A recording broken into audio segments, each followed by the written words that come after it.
Mga kamamshi, pera pala dito sa mga ipamimigay natin with twist. Ito na pala yung twist. Ayan nga, dahil may ayuda tayo ngayon from Lolo Whitey ngayong December. Namimigay ako ng 2 balot na tag 5 kilos lang naman. Uy, laking bagay na yun ah. Maliit lang naman ang ayuda natin kay Lolo Whitey. Plus wala naman kasi tayong views. So ganun pa man, share the blessings pa rin. Kahit maliit lang yung sahod natin, lalaki rin yan. Think positive lang tayo. Ayan mga kamamshi, samahan niyo ako sa aking pagpaplano, sa aking pag-giveaway with twist. O, diba?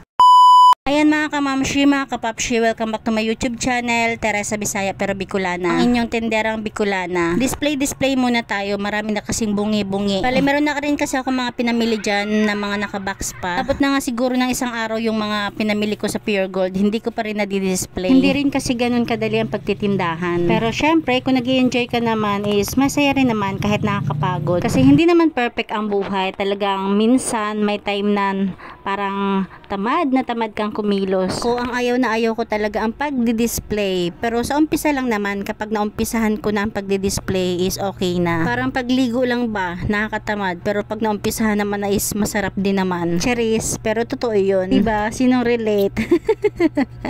At ito na nga, habang ako'y nakaupo, kinuha ko yung mga maliliit na papel na ginupit-gupit ko. Ito yung aking mga pang Thanksgiving. Ayan, diba? Meron ako dito maliliit na papel. Matagal na to kasi noong nakaraang taon is nabigay ako ng stub. Marami pang tira kaya tinabi ko at ngayon is mapapakinabangan ko na. Bali pag inabot ko sa kanila itong mga pang giveaway ko, papabunutin ko sila. Magkakaroon tayo ng konting twist. Ayan, maliit na bagay lang naman itong isusulat ko sa mga papel. Pero syempre sa hirap ng buhay ngayon at bilang customer, malaking bagay na rin to. Ang mga isinulat ko kasi dyan, merong 2 itlog, isang dilata, tapos ano pa ba? Pansit canton, may noodles, may dishwashing, may sunrocks, may sabon, may powder. Bali, nilinga-linga ko na nga lang yung mata ko para kung ano yung pwede nating isulat. Bali, yung mga pang giveaway ko kasi is nasa 48 pieces lang. Kaya yung iba na hindi ko mabibigyan or hindi maabot ng aking mga pang giveaway, pwede na sila dito sa bunot-bunot. Tapos, hindi lang pala item yung mga sinulat ko dyan, meron ding cash. Tapos, sa grocery naman, meron talaga ding,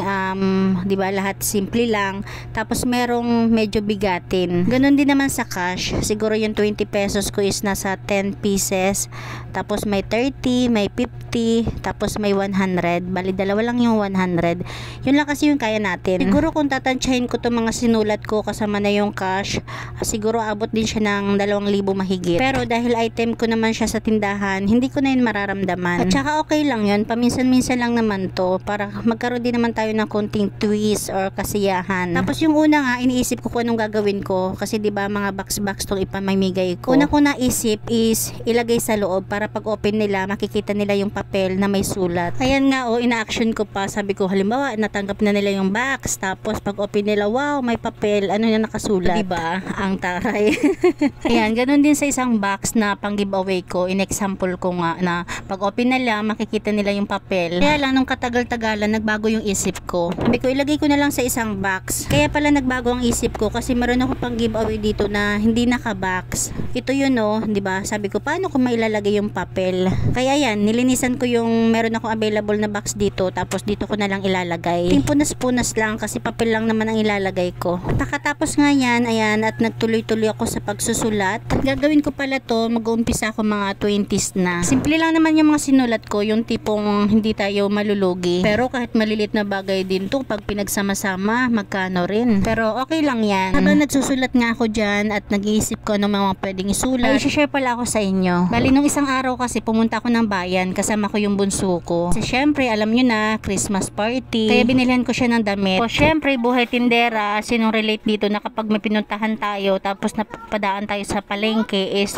talagang mamimili at mamimili tayo kasi sayang naman yung pagpunta natin sa bayan. Tapos napadaan ako doon sa bilihan ng mga mga matatamis. Bumili lang ako ng worth 300 kasi medyo mabigat-bigat na yon. So okay na, sabi ko padoble ng plastic. Ayaw doblehin kasi hindi raw sila nagdodoble ng plastic. Kaya sabi ko naman mabigat yun at saka malayo-layo pa yung lakarin namin. Okay lang sana kahit hindi na doblehin kung magaan lang yung pinamili ko. Pero may kabigatan din kasi. Naintindihan ko naman yung ibang tindera na nagtitipid talaga. Kaya lang dapat i-consider din nila kung magaan ba o mabigat ang pinamili para hindi dublihin or kailangan dublihin. Minsan pag okay yung mood ko, ako na lang yung mag-a-adjust, kaya lang nung time na yon medyo tinopak din ako. Hindi ko binayaran, iniwanan ko pa. Hindi ko, wag na lang po kasi malayo pa yung lalakarin namin. Pero siguro naisip ko kung maganda-ganda yung mood ko, ako na lang yung mag-a-adjust. Siguro bibili na lang ako ng plastic. Pero syempre, hindi naman tayo perfect. May bad attitude din tayo paminsan-minsan. Paminsan-minsan lang naman. Bakit? Kayo perfect ba? Pero sa tingin ko wala naman ako masamang ginawa kasi sabi ko nga is hindi ko na lang kukunin kasi malayo pa nga yung lalakarin namin. Bilang isang tendera o bilang isang may-ari ng tindahan, para sa akin kung ganun is nakapanghinayang kasi nga 'di ba customer na bumili na worth 300 tinanggihan pa. Pero para sa akin kasalanan din naman nila kasi papadubli lang ng plastic, ayaw pa nilang doblihin 'di ba? Isang banda naman kasi dapat ang mga mamimili din is may kanya-kanyang dalang lalagyan. Ano ba talaga? Basta ganon, o 'di ba? Sayang kung dinubli na lang sana nila yung plastic. Nabili ko pa yung worth 300. Or kung ako naman yung nag-adjust, sana meron ako na ibibenta ngayon, o 'di ba? Sinong lugi sa amin, siya o ako? Ewan. Yan, balik tayo dito sa ginagawa kong pang giveaway with twist. Ang ginawa ko is nilatag ko siya isa-isa dito sa aking lamesa. Tapos binidyo ko, pinicturean ko. Para kahit paano naman aware ako sa mga pinagsusulat ko, 'di ba? Kasi baka mamaya is mabankrupt na yung tindahan natin. Charis lang. Syempre kapag nagbibigay tayo, si Lord yung magpupuno niyan. Si Lord yung magpapalit niyan, o 'di ba? Ang bongga. Ayan na nga ang nilagay ko diyan, 10 inasal oil, tapos 10 tag 20s, may 30, may 50s, tapos may mga ayan, itlog, Lucky Me, at iba-iba yan, tingnan nyo na lang.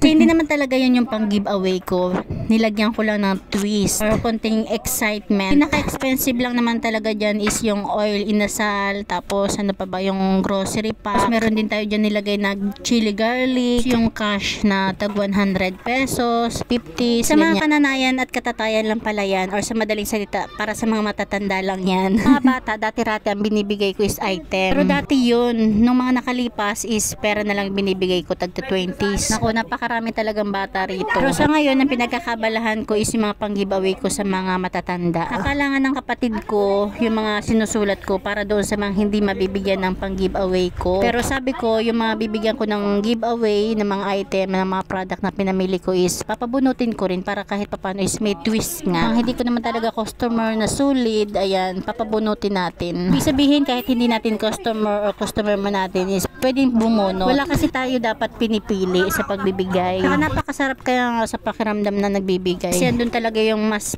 feel mo na nabe-bless ka. Lalo na pag nakakaramdam ka ng kagipitan, ng medyo kalungkutan, naku, dyan yung masarap na magbigay. Natipong kahit walang-wala ka na is magbibigay ka pa. Kala siguro ng iba rito is kapag nagbibigay ako is sobra-sobra yung pera ko. Hindi nila alam, masarap lang talaga sa pakiramdam. Ito na nga ang ginawa ko dyan, bawat item na sinulat ko, nilagay ko na sa isang box. Tapos yung item na hindi ko pa mailalagay sa isang box, sinusulat ko sa papel. O sinulat ko sa isang maliit na notebook. Kagaya ng mga itlog, yun, yung mga chocomocho, yan. Bali, ilalagay ko na lang yan dyan sa box kapag okay na, kapag kaarawan na ng ating pabunot. Kaya balang nilagay ko lang muna sa mga box or sa box na yan is yung mga, pwede nang i-stack dyan. Yan, inisa-isa ko talaga yan, yung mga nakasulat, bawat mabasa kong sulat, ayan, nilalagay ko na sa isang box. Ayan, katulad niyan, yung mga dishwashing, liquid, tapos yung oil inasal natin.